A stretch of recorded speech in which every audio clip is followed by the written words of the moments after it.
Bayangkan suatu pagi, dunia terbangun oleh berita paling mengejutkan abad ini. Amerika Serikat menjatuhkan bom nuklir ke Iran. Dalam hitungan detik, cahaya terang menyilaukan langit. Ledakan nuklir menciptakan awan jamur raksasa. Dalam satu hari ratusan ribu nyawa bisa hilang. Dunia langsung panik.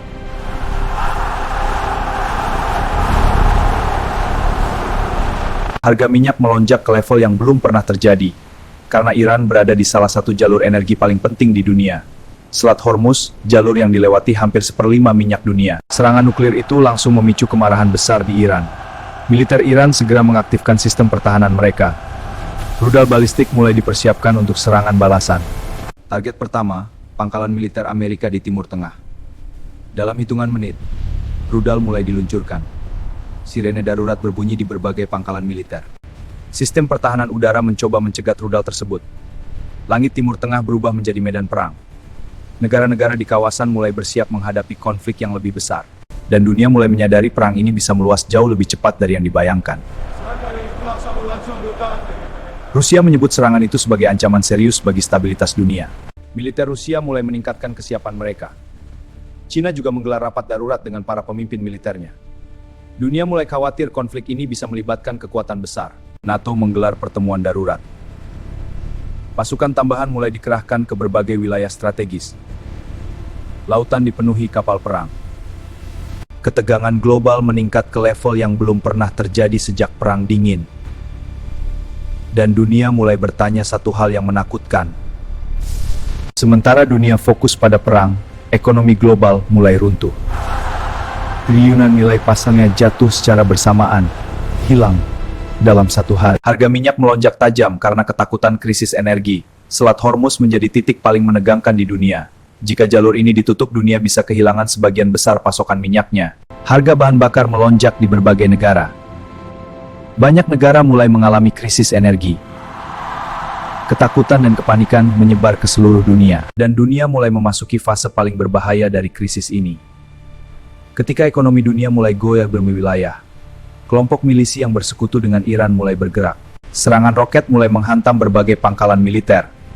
Langit Timur Tengah kembali dipenuhi rudal dan pesawat tempur. Konflik ini tidak lagi terbatas pada satu negara. Serangan siber juga mulai menghantam infrastruktur global. Bank, jaringan listrik, dan sistem komunikasi mulai terganggu.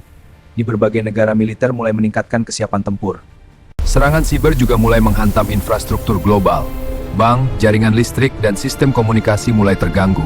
Di berbagai negara militer mulai meningkatkan kesiapan tempur. Dunia perlahan bergerak menuju konflik yang lebih luas.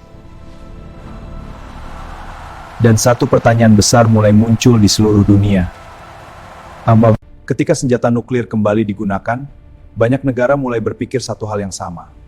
Jika tidak memiliki nuklir, apakah mereka akan menjadi target berikutnya? Perlombaan senjata nuklir baru mulai muncul. Negara-negara mulai meningkatkan program militernya. Militer di berbagai negara meningkatkan kesiagaan mereka. Kapal selam nuklir mulai berpatroli di lautan dunia. Sistem pertahanan misil diaktifkan di banyak negara. Ketegangan global mencapai level yang belum pernah terjadi sebelumnya. Dan umat manusia kembali berdiri di tepi jurang perang nuklir. Di tengah konflik dan ketegangan global, dampak terbesar dirasakan oleh manusia biasa. Jutaan orang terpaksa meninggalkan rumah mereka. Perbatasan negara dipenuhi gelombang pengungsi. Krisis kemanusiaan mulai muncul di berbagai wilayah. Di kota-kota besar dunia, masyarakat hidup dalam ketakutan. Banyak orang mulai mempersiapkan diri menghadapi kemungkinan terburuk. Pemerintah di berbagai negara meningkatkan kesiapsiagaan darurat. Sirene darurat dan latihan evakuasi mulai dilakukan. Ketakutan menyebar, bukan hanya di wilayah perang, tetapi di seluruh dunia.